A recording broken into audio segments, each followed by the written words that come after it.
If you own a Ferrari, there are plenty of things you can do with it. For instance, like the famous monk who sold his Ferrari, you could sell it, pocket a fortune, and head to the Maldives on a journey for inner peace. But I doubt burying a brand new Ferrari underground would ever cross your mind. Yet that was exactly the fate of plumber Rosendo Cruz's Ferrari. Left to rot beneath the soil, it eventually rose back to life like a zombie, thanks to a stroke of pure luck. Before we dive into the story, if you enjoy this video, don't forget to like, subscribe, and share your thoughts in the comments. Let's get started. In October 1974, at the Hollywood sports car dealership, a frequent haunt for stars like Frank Sinatra and William Holden, a brand new Ferrari Dino 246 GTS was purchased. The buyer was Rosendo Cruz, a plumber from Alhambra, California. The price tag, including optional wheels and Daytona seats, was $22,500. In today's money, that's approximately $140,471. Cruz bought the Ferrari as a birthday gift for his wife, sparing no expense. Mrs. Cruz spent only 2 months with her beloved car, clocking in about 500 miles. On the evening of December 7th, 1974, the couple went out to Wilshire Boulevard to celebrate their wedding anniversary. Upon arrival, Cruz told his wife he was suspicious of the valet and decided to park the car himself a few blocks away from the Brown Derby restaurant. This odd behavior didn't strike his wife as strange at the time. As they say, wealth can be blinding, and perhaps some details were simply overlooked. The couple enjoyed their dinner and conversation. It was a lovely night, but when they left the restaurant, their precious Ferrari was gone. The spot was empty. Panicked, they assumed their 2-month-old car had been stolen. Cruz immediately reported the theft to the police. Fortunately, Cruz was a cautious man. He had the car fully insured. Following the police report, he applied to the insurance company for reimbursement. His policy was comprehensive, covering theft, damage, and even natural disasters. As a result, Cruz received the full purchase price back. The car was gone, but the financial problem was solved. The LAPD searched for the plates and model, but turned up nothing. As time passed, the case went cold, and everyone except Cruz seemed to forget about the missing car. It was as if the earth had opened up and swallowed the vehicle whole. As it turns out, that's exactly what happened.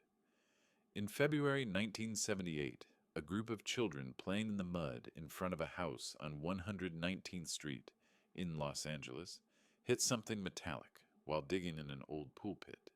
The children alerted their parents, who then called the police. Detectives Joe Sabas and Danny Lynn Carroll, along with a small team, began excavating the yard. Los Angeles Times reporter Prell Payton documented the recovery. When the team finished digging, they were staring at a dark green 1974 Ferrari Dino. A search of the serial number and plates confirmed it. This was the Ferrari Cruz had reported stolen 4 years earlier. Despite being buried, it was in surprisingly good condition. It was clear that someone had gone to great lengths to protect it. The car was wrapped in plastic sheets, towels were stuffed into the exhaust pipes, and the interior was sealed to prevent debris from entering. It had been mummified.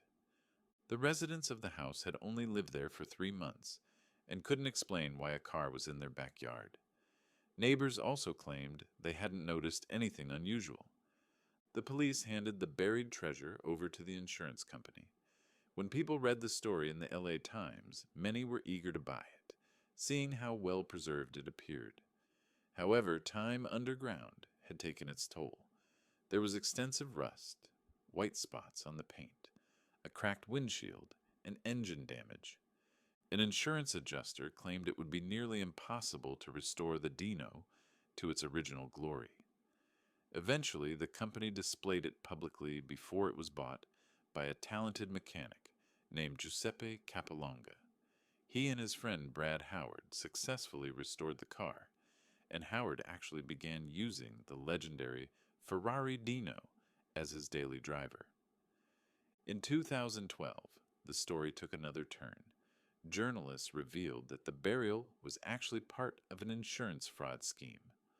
Although Cruz had bought the car for his wife, he quickly regretted the purchase and hatched a plan to have it stolen to collect the insurance money.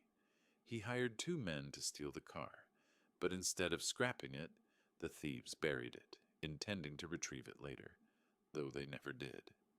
In the end, the Ferrari that spent 4 years underground managed to turn a profit for Cruz through the insurance payout. The identity of the informant, the true intent of the thieves, and why the car was never dug up remains a mystery, and that is the story of the zombie Ferrari. Perhaps you have your own theories on this. Feel free to share them in the comments. That's all from me, this today. If you enjoyed the video, don't forget to like and comment. I'm Doran. See you next time. And as always, stay well until the next video.